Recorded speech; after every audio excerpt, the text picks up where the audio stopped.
Il est 8 heures du matin. Vous vous levez avec la ferme intention de prendre soin de vous. Vous avez peut-être déjà fait votre marche, vous évitez les sucres évidents et vous optez pour ce que tout le monde appelle un petit déjeuner sain. Des céréales allégées, un jus de fruits frais ou peut-être juste un café noir pour économiser vos calories. Et pourtant, malgré cette discipline, votre silhouette semble figée. La graisse abdominale reste là, indifférente à vos efforts.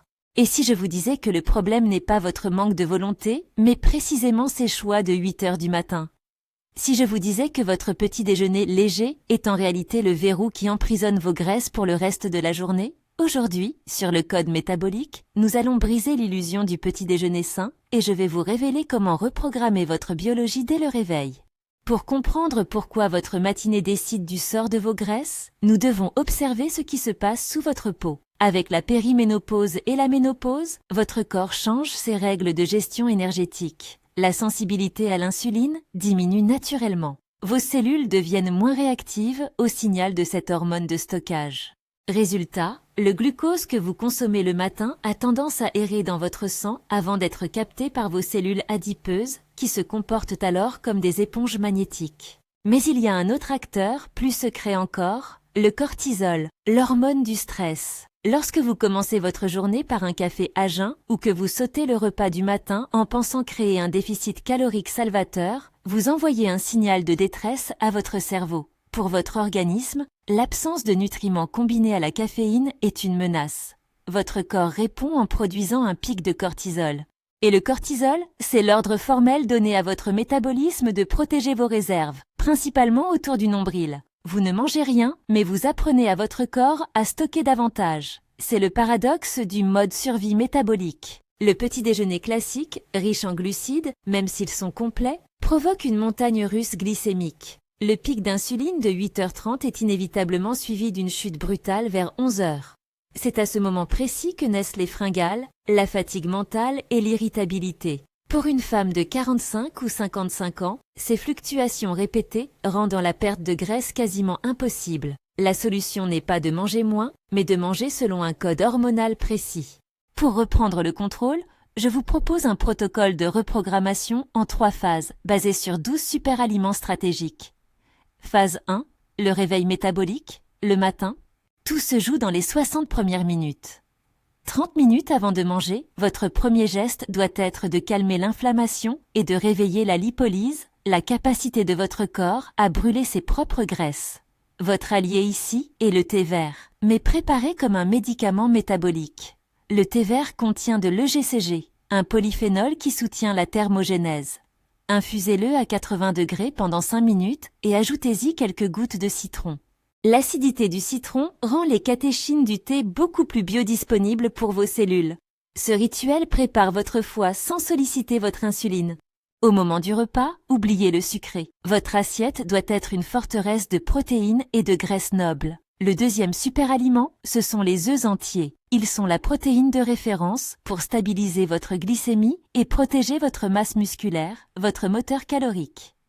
Le troisième est le yaourt grec nature, bien plus dense en protéines qu'un yaourt classique, enrichi de graines de chia pour leurs fibres et leurs oméga 3. Enfin, le quatrième pilier est l'avocat.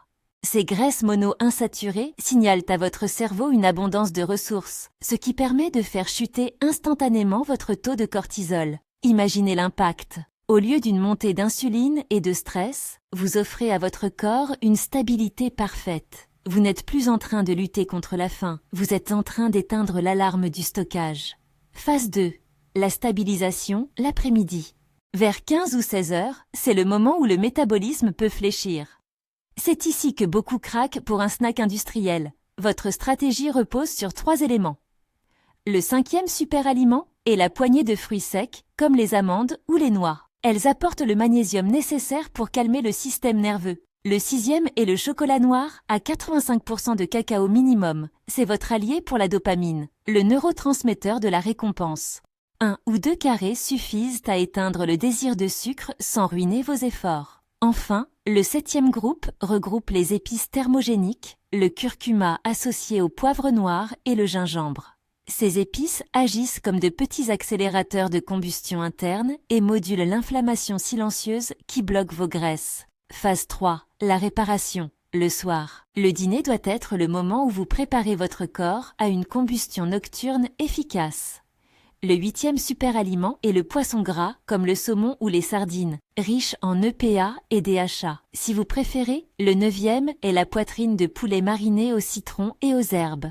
Le 10e pilier est celui des légumineuses, comme les lentilles ou les pois chiches, qui apportent des fibres et des glucides à index glycémique très bas pour éviter toute insomnie liée à une chute de sucre nocturne.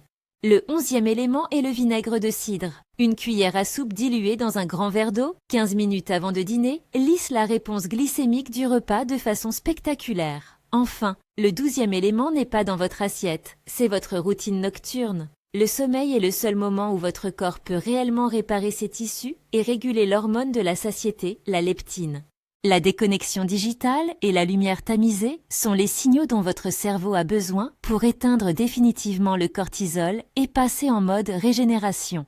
Il est crucial de comprendre que ce n'est pas une semaine de perfection qui transformera votre corps, mais la répétition de ces petits signaux stratégiques. Le thé vert avant le repas, les protéines au réveil, le vinaigre avant le dîner, chacun de ces gestes est une ligne de code que vous réécrivez dans votre logiciel métabolique. Vous sortez du mode survie pour retrouver une physiologie de rayonnement. Je me souviens d'une femme que j'ai accompagnée, elle était désespérée par ce ventre qui ne bougeait plus. Nous avons simplement remplacé son café matinal par 2 œufs et un demi-avocat. En une semaine, ses fringales de 16 heures avaient disparu. Son énergie était stable. Son corps avait enfin reçu le message qu'il était en sécurité et qu'il pouvait libérer ses réserves. Bien sûr, adaptez ces conseils à votre réalité. Si vous faites du jeûne intermittent, veillez à ce que votre premier repas respecte scrupuleusement ses principes de protéines et de bons gras pour éviter le choc insulinique. Et si vous suivez un traitement médical, notamment pour le diabète ou la thyroïde, consultez toujours votre médecin avant de modifier radicalement vos habitudes ou d'ajouter des suppléments comme le vinaigre de cidre ou des doses élevées de curcuma. La ménopause n'est pas le début du déclin, c'est le moment d'adopter une nouvelle intelligence du corps. Vous n'avez pas besoin de moins manger, vous avez besoin de manger avec plus de finesse. Si cette approche vous semble juste, je vous propose un petit défi. Choisissez une seule chose à tester cette semaine. Peut-être le thé vert 30 minutes avant votre petit déjeuner, ou l'ajout de protéines dès le matin. Dites-moi en commentaire quel changement vous allez expérimenter, je lirai chacun de vos messages. N'oubliez pas de laisser un j'aime pour soutenir cette vision de la santé et de vous abonner à la chaîne. Le code métabolique pour continuer à décoder ensemble votre biologie. Prenez soin de vos hormones, elles sont le secret de votre éclat. Merci de m'avoir écouté et à bientôt pour la suite de votre transformation.